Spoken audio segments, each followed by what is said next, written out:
Hey guys, welcome back to my YouTube channel, and in this video I will share with you how can you prepare for the TOEFL exam in just 2 days so that you can get a score of 110 plus. If you are new to this channel, then don't forget to smash that subscribe button and also hit that like button. There's a bonus tip waiting for you at the end of the video. This tip is very helpful and is based upon my first-hand experience. This can save you a lot of money, so don't forget to watch this video till the end. So now, without further ado, let's get started.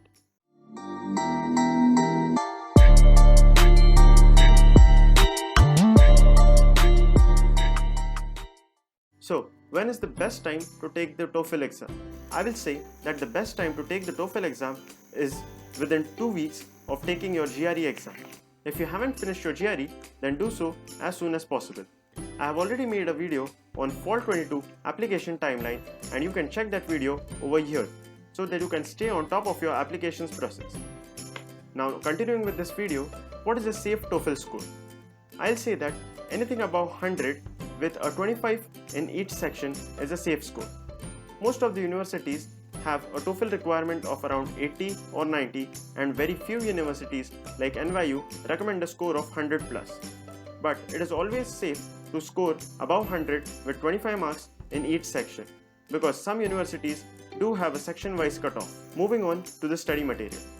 As usual, the material on the official TOEFL IBT website is a very important tool for your preparation. However, there won't be a lot of material for you to practice on. So, I have shared with you 2 amazing materials that I found during my TOEFL preparation, and these are amazing and are used by a lot of TOEFL test takers. These are Noteful and TST Prep. You can check out the YouTube channels and prepare for various question types that are asked in the TOEFL exam. In this video, I won't be teaching you how to solve the questions, because by now you already know how to solve them. And the TOEFL exam is a very easy exam. You don't need a lot of preparation if you have already prepared for the GRE. Don't be scared, be confident, and just take the test as soon as you are done with your GRE. And in this video, I'll be giving you section by section tips based on my personal experience as well as the experiences of my friends who aced the exam. And these will ensure that you get your dream scores for TOEFL exam. First comes the reading section. For the reading section, I'll say that start the exam late, because reading is the first section, and once you enter the exam testing facility, they will send all the candidates one by one.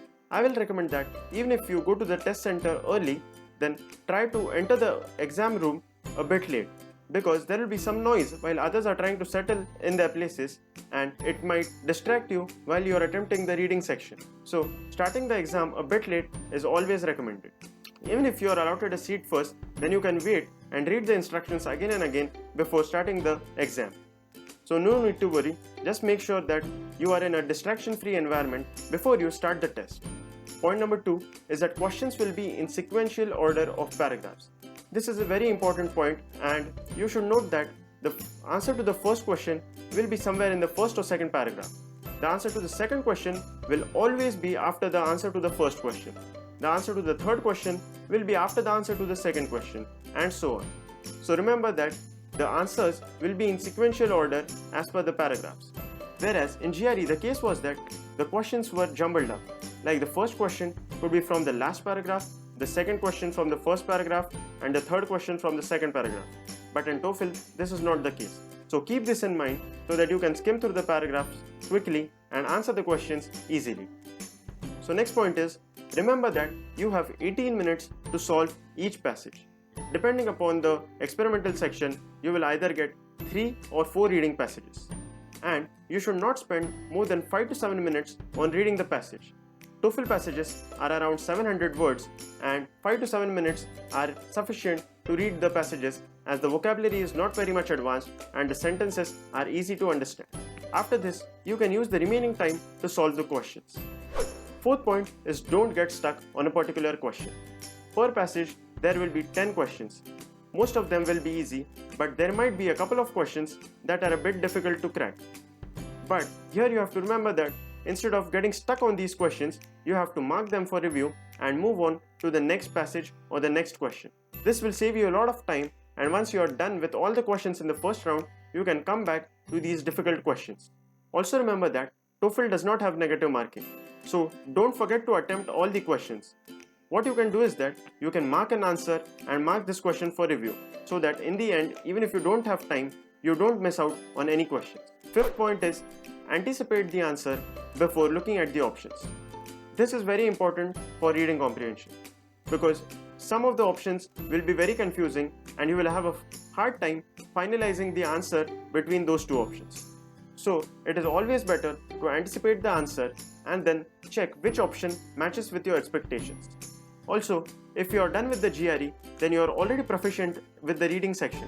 I will say that you don't need a lot of preparation for this section, and even if you solve around 5 to 6 passages from any TOEFL test prep, then you are good to go. Moving on with the listening section. This is a very important part of the test.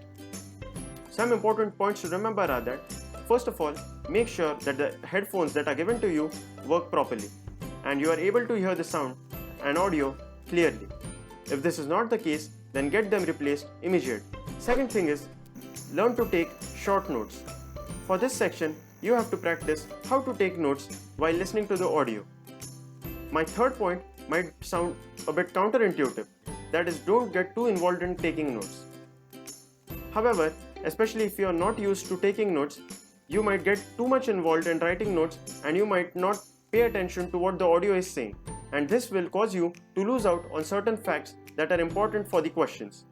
So don't get too involved in writing the notes, but just write short notes that you can understand for the next 5 to 10 minutes, because after that, anyways, you won't be requiring them.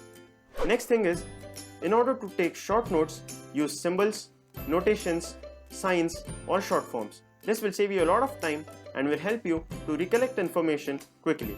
You can also draw diagrams to summarize a paragraph or a few sentences. The fifth and the most important point, which a lot of people don't know, is that each question in the listening section has a time limit of 30 seconds. If you cross this time limit, then you won't be shown all the questions and you will definitely lose marks. If the time limit is crossed, then the test will automatically move on to the next passage or skip a few questions. So make sure that you don't spend a lot of time on each question and try to answer each question within 30 seconds. And final sixth point is, again, anticipate the answers before looking at the options. Same as the reading section, remember that you have to anticipate the answer before looking at the options. This trick will definitely boost your accuracy and will also reduce the amount of time required to solve the question. Next is the 10-minute break. By now, you are kind of tired after attempting the long reading section and the equally long listening section. If this break is utilized properly, then you can ace the remaining two sections, that is speaking and writing. So let's see what you can do in your break so that you don't get tired and you are able to perform in the remaining two sections at 100% efficiency. So first thing is, relax and breathe. You've already attempted half the exam and now you have to relax for a minute or two and take deep breaths. Next is, drink some water and have a snack. Maybe you can have a Snickers. Just eat some glucose-rich food so that your brain gets the energy that it requires. And next thing which is important for your speaking section is to note down your template that you have prepared. I will elaborate about the template in some time. So if you utilize this 5 minutes to note down your template, then basically your work for the speaking section becomes a lot easier. So moving on to the speaking section. In this section, first of all, make sure that your microphone is working properly. There will be a functionality to test your microphone. Make sure that it works properly so that your audio is recorded correctly. Secondly, for each speaking section question, you have to note down 2 to 3 key points that you can talk about. You don't need to speak a lot of points.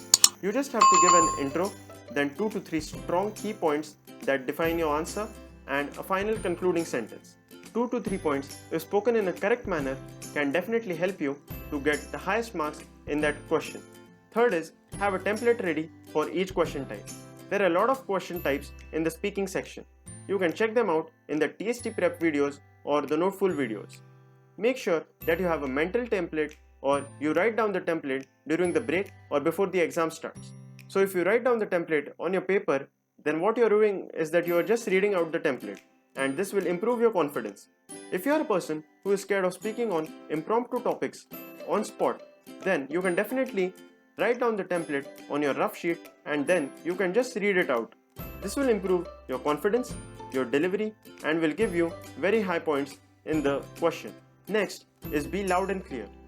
There will be a lot of people around you who will also be speaking out their answers while you are attempting the speaking section. So it is important to make sure that you are loud and clear and you speak directly into the microphone. Fifth point is that speak in a uniform and moderate pace. If you speak in a very fast manner, then you will run out of points and you will not complete the time limit which is there for the answer. If you speak in a uniform and moderate pace, then the delivery improves and also 2 to 3 points are sufficient for the answer. Finally, moving on to the writing section. Again, if you have taken the GRE exam, then you already know how to write essays. This section is no different from the AWS section in the GRE. The format and the skills remain the same. Over here, you will have the integrated task where you will be given a text and an audio and you will have to contrast the points and write an essay around 150 to 225 words. Pay careful attention to the audio and note down all the important points. Also remember that you have a text which you have to read before the audio. So you can note down these points mentioned in the text and the audio in a tabular form so that you can contrast the two and you can frame your essay in a better manner. You will have all the strong points in front of you, and when the timer starts, you can immediately jump in straight to writing your essay. Your response should have 3 solid points of differentiation between the audio and the text. If you have 3 points, then content-wise your essay will be rich, and now you have to just focus on your writing skills, that is your grammar, vocabulary and your syntax. Next is stick to the word limit given in the question directions. For this task, it will be around 150 to 225 words. Make sure that you follow it. Next is the independent task. In this, you will be given a topic and you can express your views about it. So make sure that you stick to the word limit given in the question directions. For this question, it will be around 300 words. Next is your response again should have 3 solid points. For the topic given, you should write 3 solid points, 1 introductory paragraph and 1 concluding paragraph. So total, you will have 5 paragraphs which are more than sufficient and give your essay a nice structure and a format.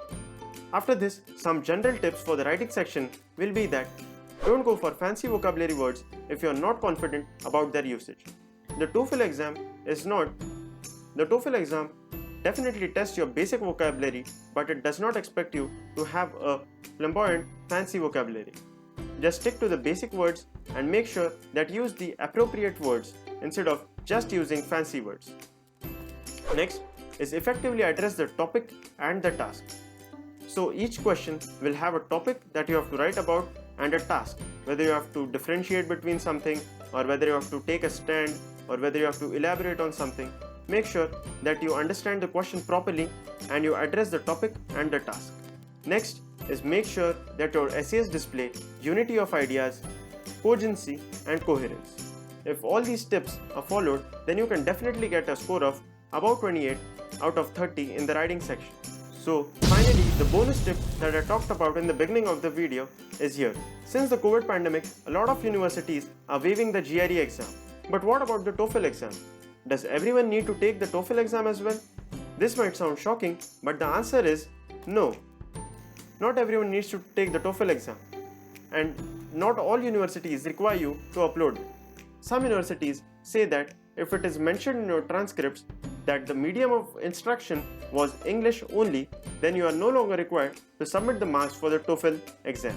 This will help you to save $15 to $20 per university because that is the cost of sending your scores to the university. However, I will still recommend you to take the TOEFL exam because some universities do require the TOEFL score and you want to make sure that you don't miss out on any component that is required part of the application process. So this was the video about the TOEFL exam. If you found it to be helpful, then hit that like button and subscribe to my channel if you haven't already. I post videos about cracking competitive exams, getting into top colleges for masters in India as well as abroad, as well as getting into top companies all over the world. Wish you all the very best for your exam and see you all in the next video. Thank you.